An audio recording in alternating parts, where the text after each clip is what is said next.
On November 23rd, 1942, a German torpedo ripped through the steel hull of the British merchant ship SS Benlamond, dragging 53 men into the freezing, crushing dark of the Atlantic Ocean. Only one man came back. But he didn't just float and pray for a rescue that was never coming. He declared absolute war on the ocean. This is the definitive survival story of Poon Lim, a steward who paid the ultimate price of choosing to fight the sea, armed with a flashlight casing, a rusty nail, and a stubborn refusal to die. Surviving at sea is usually a waiting game, but Poon Lim turned it into a masterclass of human endurance. What happened to him over the next 133 days is so extreme, the British Royal Navy wrote their official survival manual based entirely on his ordeal. Embedded in that manual is a deeply disturbing method he used to harvest fresh blood from the ocean's most feared apex predators, a desperate act we will uncover very soon. The ocean on that November night was a suffocating blanket of black water and burning oil. When the torpedo detonated, the shockwave violently threw Poon Lim off the deck before the ship began its 2-minute plunge. He hit the water hard, his lungs seizing from the paralyzing cold. Choking on toxic bunker oil, he thrashed blindly in the pitch-black swells for 2 agonizing hours.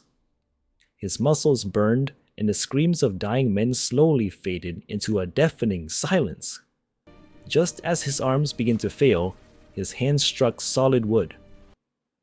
It was an 8-foot square wooden life raft blown free from the sinking vessel. He dragged his heavy, oil-soaked body onto the planks, collapsing into a shivering heap. For the next few days, he was entirely alone, a microscopic speck adrift on an endless, uncaring expanse of deep blue. At first, the raft offered a false sense of security. It contained a meager cache of supplies: hardtack biscuits, a jug of water, flares, and an electric flashlight. But as days bled into weeks, those supplies dwindled. The Atlantic sun was a relentless eye, baking the moisture out of his pores. His lips cracked, his tongue swelled until it felt like a dry sponge choking his throat, and the constant friction of salt created weeping sores across his body. When the water jug finally ran dry, the real nightmare began. Dehydration is a maddening thief. It steals your vision, your sanity, and finally, your pulse. But Poon Lim refused to let the ocean win.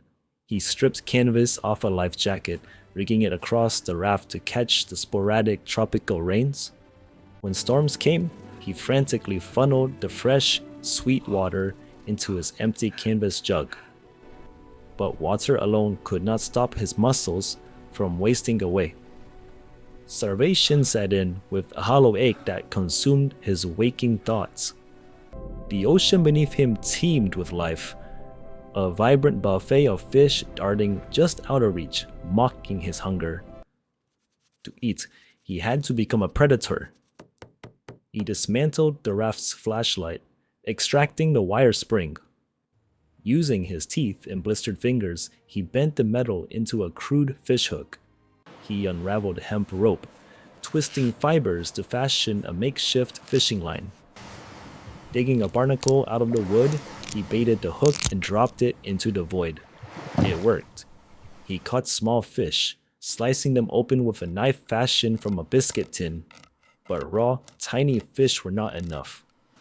He needed to hunt something inherently dangerous, which leads us to a brutal confrontation that would test his sanity. But before facing the monsters of the deep, he had to survive the monsters of the sky. Seagulls occasionally circled the raft, drawn by the smell of decaying fish guts Poon Lim left baking in the sun. These birds were fast and incredibly difficult to catch. He gathered seaweed, piling it on the wooden deck to create a camouflage blind. He lay perfectly still beneath the rotting vegetation, ignoring the burning salt sores and the heat, waiting for hours with the stillness of a corpse. When a bird finally landed, lured by the bait, he struck like a coiled snake. His hands clamped around a bird's neck. Lacking the luxury of fire, he tore the bird apart, consuming its raw flesh and drinking its blood to stave off dehydration. It was savage, it was primal, but it was undeniably necessary to keep his fading heart beating. The ocean, however, was not finished tormenting him. The blood from the bird seeped into the water, spreading a scent trail down into the dark. Soon, the water around the raft began to boil with sleek sharks, driven by violent instinct. Most men would recoil in terror, but Poon Lim looked at the sharks and saw a feast. He reinforced his fishing line, braiding it thicker. He took a heavy nail painfully pried from the raft's wooden boards, hammering it into a deadly hook using the metal jug as an anvil. He baited this hook with the remaining seagull carcass and hurled it into the churning water. The strike was explosive. A massive shark clamped its jaws onto the bait. The makeshift line snapped taut, slicing into Poon Lim's raw palms. It was a vicious tug-of-war. Inch by bloody inch, he hauled the wildly thrashing beast toward the raft. As its head breached the surface, Poon Lim grabbed his improvised metal knife and struck. He battered the shark, dragging its heavy body onto the platform. Once subdued, he cut it open.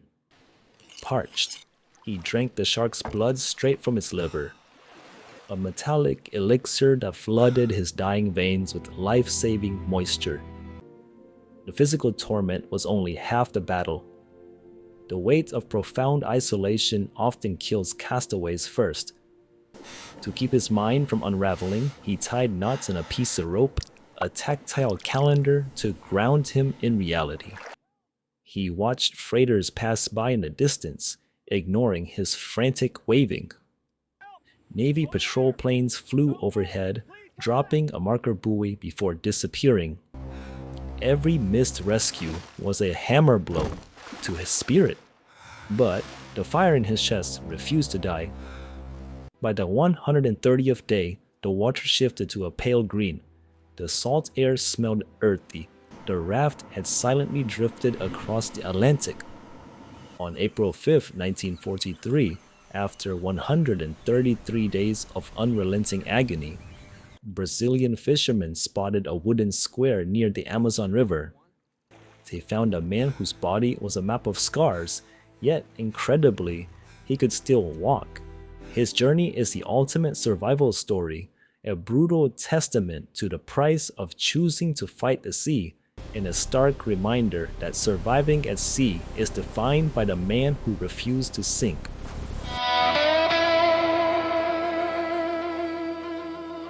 Almost gone.